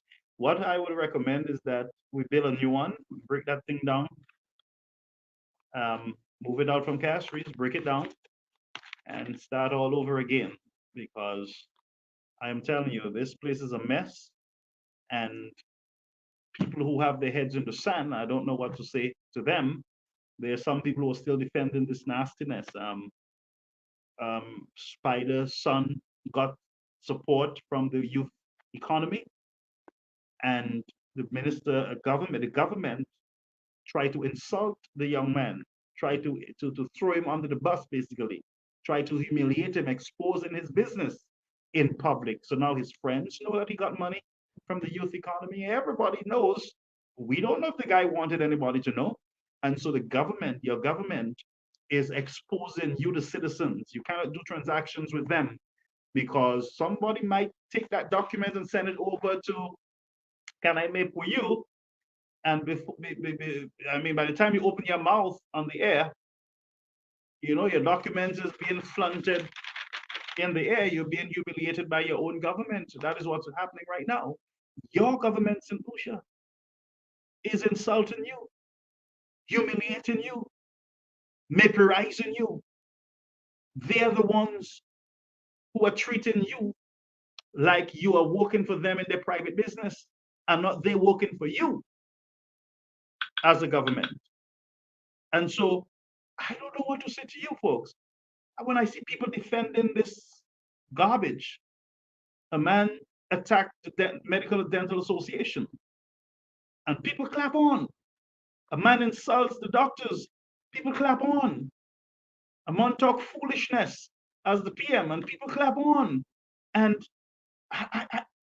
it's like somebody who, I don't know who have bewitched the nation. I don't know who what have you, what did they give you to drink, St. Lucia? What have they, you're burying your loved ones at the hospital, at the medical institutions. You are burying your loved ones. The doctors are saying to you, something is wrong here. They're saying to you, St. Lucia, that is not us. It's them. We're doing our best. We're at a breaking point. Give us the tools. Give us the medications. Pay your medical bills. Give us the resources that we need. Between that, you are burying your loved ones. Do you understand what I'm saying to you? People are meeting their untimely demise. I have never seen it like this in my life. As far as I'm concerned, this is the worst that I've ever seen any government boasting about accomplishing all their manifesto promise in 3 years. I never see this. Yet a broken healthcare, yet crime is at 50 or 51. Out of control. Can't be accepted. And they tell you, we're the only ones who give Julian Shastney took away 150. It's we. Bunch of garbage and lies. Politician pushes big head in the camera and tell you, I come in on Thursday, I come in. Come in for what? What are you coming for? For more vomit? What are you coming for? To have a verbal diarrhea bath? What are you coming for? To tell us Shastney again? We've heard it all. What can you tell us again? He's white. You don't like him? You hate him? What else can you tell us after 3 years about Mr. Shastney that you have not proven? You have not proven. As a matter of fact, everything you told us about the UWP, we found out that it's a lie. You're doing exactly what you accused them of doing because it's your mindset, you see, that you're trying to project on the United Workers' Party, but it's not going to stick. We're not going to allow it to stick. This is a decent and honorable party. The last of you seen the United Workers' Party leader going out there and cussing off Medical and Dental Association, you would see him challenging the National Trust and telling them to prove your works. We are supporting you. Prove your works. What you will see is a man who fires or a party that get rid of bad apples quickly. That's what you would see. A party who discipline their leaders quickly and their representative. That's what you will see. But what you would see is a party out there, SLP, that waits for us to discipline our guys. And then you come. It's like a man putting out his wife and you live next door and you waiting for him to put out to grab and bring her in. She can't cook, she can't wash, she can't iron. She just lying down watching soaps, Young and Restless, and the man put her out and you come, you pick her in, wash her up, paint her up, put on a wig, put on some eyelash, some lipstick, a high heel shoe, and have her walk in like she's bread and butter. That's what you do. But the United Workers' Party is a party that discipline, that I mean, look at the party, folks. Those of you with a brain, look at it. We're going to close now, but look at it. The party makes decisions that can be detrimental to them in an elections, but they move forward with that decision. Or to maintain a standard. Or to maintain a standard. You guys don't do that. You will encourage nastiness. You will encourage worthlessness. You will encourage unrighteousness to gain a seat. But I love the United Workers' Party, and I will ever love it. Because when we go wrong, we get pulled up. We get a call. What you just said there, shouldn't say it. We get a call. Sometimes it's not public, but we do get calls to say, son, you stay on a different path. That doesn't represent the party. What we have is a leader that will say, I don't want that. Let the people speak. Let them express themselves. No, don't hate anybody. You have a political leader that no matter how you spit in his face, he would see you and greet you. And if you're thirsty, will give you a bottle of water and will not vaporize you. Give you a contract, will not expose you. Huh? What do you see? Look at the difference, friends. You got to look at the difference between the United Workers' Party and the SLP and compare it to your house. What would you want your children to be? Your sons? Do you want your sons to go out there insulting women? Embarrassing everybody who they disagree with? Bullying people that they have disagreements with? Sometimes little disagreements? Would you want that for your children, St. Lucia? And I want you sometimes to bring some of these politicians into your home. Bring them in your home and tell me if that's what you want in your own home. Look at your children when you see those politicians. Is that what you want your child to be? In Africa, names have importance. Families are very important to each other. When a child disgraces the family, it's a big thing. Do you want to know that your child is a disgrace to your home? Go out to the nation. Do you want to know that your child is a disgrace to the nation? Beats women, insults them, goes with young children, sleep with them, and then throw it back in their faces. Do you want your children to be known as one who buys men private parts, pictures, pay young school children, give them monies in exchange for naked pictures of a man? Is that what you want? I say to you, if that's what you want, that's what you have. If that's not what you want, you need to look again at the United Workers' Party. Very soon,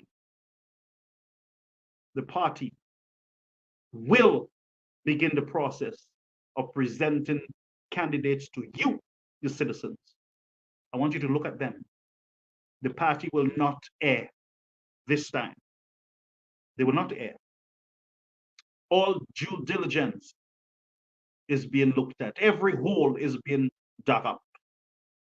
When they present those candidates to you, you do your own vetting too. Ensure that you elect decent men and women. That when they walk through Cass streets, that no young girl can point at them and say, that's my man, when he has his wife.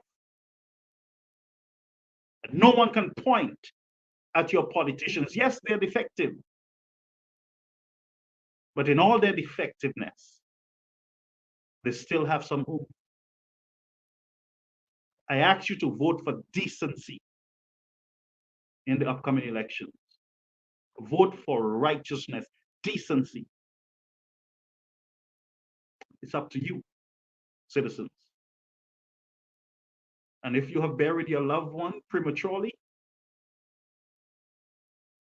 you can't reward the death of your loved ones by voting for any politician who have not done what they had to do to protect you, whether it's at the hospitals or whether it's in your community from gang violence. I ask you, as you go to bed tonight, think about these words. Think about all that we have discussed. I want you prayerfully to vote for decency, bring back civility in our nation. And just like we would do with our children, I want you to punish bad behaviors by removing these fellas and gals off of the backs of the people of the country and help us to bring back the CIP monies to St. Lucia. Work with us to bring back the CIP monies to St. Lucia. The CIP monies alone that are out there can fix our health problems, can provide medical insurance for all St. Lucians and not some. Not for elderlies, that's not universal health care. When you're dealing with universal health care, friends, you want to deal with the core issue, your main problem, and that is access to health care. You don't just go and pick low-hanging fruits in a matter like that, because this is a matter of life and death. There ain't no low-hanging fruit with health care. You go for the fruit that is way at the top, and you come down to low-hanging fruits. Low-hanging fruits will be low-hanging fruits in healthcare. But you want to go to the top and deal with an aging society that have no access to healthcare. Vote for a health system for all and not some. It is possible. And the Honorable Alan Chastanet was giving you just that. All now, so as I'm speaking, many of you would have a card in your hand showing off. Many of you who are here, you are home and you are listening to me, you have a headache, you have cancer, you have diabetes, you have prostate issues, you have all kinds of issues. Tonight, you guys would have had a card. And you would have had access. St. Jude's Hospital would have been finished. You would have had a medical university at St. Jude's. You would have had professionals over there who are professors in the medical field, teaching medical students at your local hospital. So you would not have to go out and look for specialists. They would have been right there in your country. You would have had a better organized OKU hospital, organized by Cayman City. All that was in place. You listened to a mirage, a lie, and you are paying dearly for it. It is okay. You can fix it. Start fixing your mindset now, so that when the bells would have been rung, your minds would have been ready made up and no propaganda would shift you. You got to start now. Start now, prayerfully. Look at the country and act. Save your country. You are the ones that can save it. You can save it. You can save it now. You must act. You must speak up. Civil society must speak up now. You must protest. You must sit on that bus, whether they ask you to move off of the bus, you must sit on that bus and you must declare, I am not going to move until all men can sit in this bus. You got to say, I'm not going to shift. I shall not be moved. And you got to declare, like Martin Luther, that I've looked over the mountain And I've seen the promised land. Mine eyes have seen the glory of the coming of the Lord. And maybe he declared that I may not get there with you, but one day all will be free. And I say to you, in the words of Martin Luther, one day you St. Lucians would be free of nastiness, declassiness, and ungodliness. One day you shall be free. But you got to work together. You got to hold the fort. You got to light your flabo and let it shine. Don't hide it under the bushel. Let the folks know that you're a proud flabo.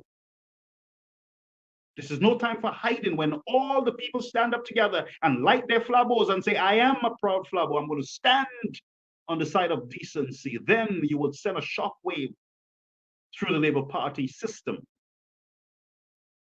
You would send them scrambling, reshuffling their ideas and their weapon of warfare, because the people are stronger than their government. I say, St. Lucians, use your brain. Use your brain. And don't lose those freedoms that are afforded to you. So you stand your ground. Light your flabos. It is time for you to get your yellow. Nail it on your tree. Nail it on your homes, on your balconies. Tie it on your vehicles. Wear it on your hands. It is time to shine your torch throughout the length and breadth of the country. And let Labour know what time is it. Send that message. It is time for a national protest in the nation. It's time for you to let your voices be heard. All civil society, the Bar Association, the Medical Association, the police, all sectors, the nurses and doctors, it is time for you to join together and stand for your nation. Your nation will thank you later, a generation and generations to come, if Christ don't come as yet, will thank you. Even in your grave, you will be thanked. Because history would have proven that you stood up, you spoke up, you light your candle, you light your flabos, you pinned that yellow so that the world can see, that all St. Lucians can see, and you are not ashamed of who you are. Too many of you are ashamed of your color. You are ashamed of your flabos. You are ashamed to light it high. You are ashamed to fly it. You whisper that I'm a flabo. But because you have said a lot about your own party, yes, it comes with that shame. But don't be ashamed. This is a time of national unity and togetherness. Our agenda is to remove this party off of the backs of the people. United, we can do it. Forget about the past. Forget about what you did wrong, what you said wrong about your fellow flabos. You light that torch and come and let the world know that you are Flabo strong, Flabo united. And together we shall win. And on that fateful night, friends, that fateful night, we shall celebrate, we shall light flabos on the top of the pitons, to the ends of Cap Estate, to the valleys of Dennery, and to the plains of Soufrière, and down into Vieux Fort, and back into Micoud. We shall light our flame up at Forestière, and we will declare victory because we came together. We unite together. What a day that will be, friends. Mine eyes have seen the promised land of victory. It's no longer a dream. It is in sight. So hold strong, Flabo. It's time for you to protest on your social media. Put your colors up. Declare who you are. Declare your support. Because next week, God's willing, Caribbean American News will launch its official campaign and its official endorsement of a political leader Next week, it's going to be election night for Caribbean American News. We will officially declare our support to a political leader, and we will wait for the political leader after he will be endorsed by this platform. We will await him to start launching his candidates, and Caribbean American News will, as we scrutinize them, we will stand tall behind them and we'll show the world that we are united and strong. Flabos, that's what I leave with you. Don't be ashamed. Change the colors on your WhatsApp and your Facebook and show that you're Flabo strong. We are protesting from tonight. We declare a national protest. We're going to turn the entire St. Lucia yellow and social media yellow, showing our disgust with the red. Go out there, stand tall, show your colors.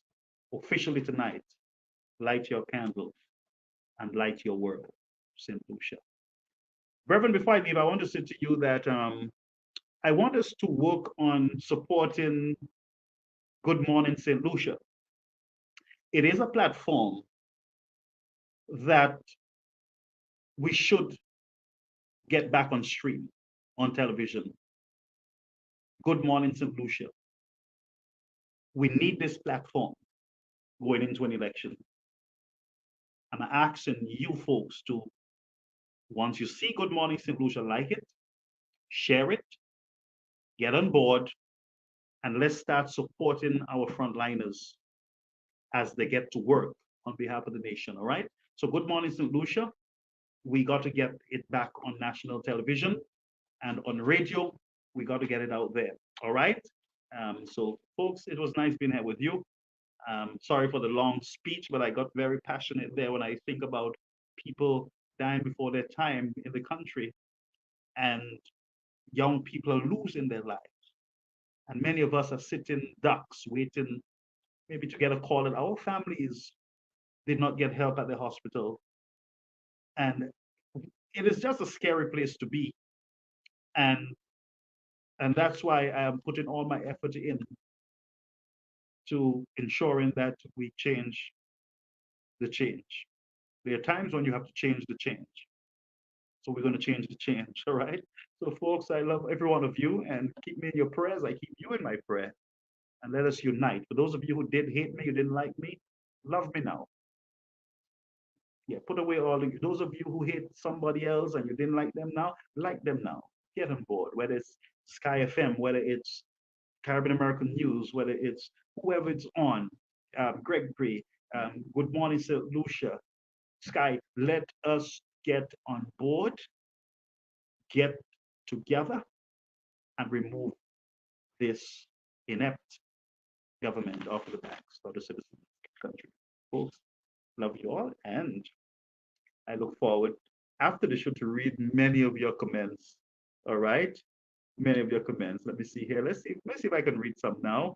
I would read from our device, our portable device. I get both the YouTube and the local and the Facebook page at the same time. So I'm going to start from the bottom. Sharon says, hi, good night. Hi, everyone. Good night. Beautiful show. Thank you, my friend. And my friend, Elita, love you, Elita. She says, blessed night to you, Pastor. Thank you so much. And Cohen says, was nice to get a few minutes with you. Guys, I just got back from the US. Oh my God. Thank you. I'm happy that you arrived safely, my friend. Cohen, yes. All right, so Francis Hillary will go and cut bananas. That will be nice. His hands will get blistered. Dr. Joyce Lynn says, good night, all flowers. Love you loads. Stay safe and strong. Thank you, Garfield. No problem, my mother. Thank you so much, Mary. Good night. Thank you. Good night to you, folks. So, all right. So, see you. And we're going to disconnect our platform now. At least we were able to carry our show without any problems. And that's a good thing. So it means that our portable system is in place. We just need to do some other things to it, get the audio a little refined, but we officially have our portable system. All right. Good, good, good. Good night, folks.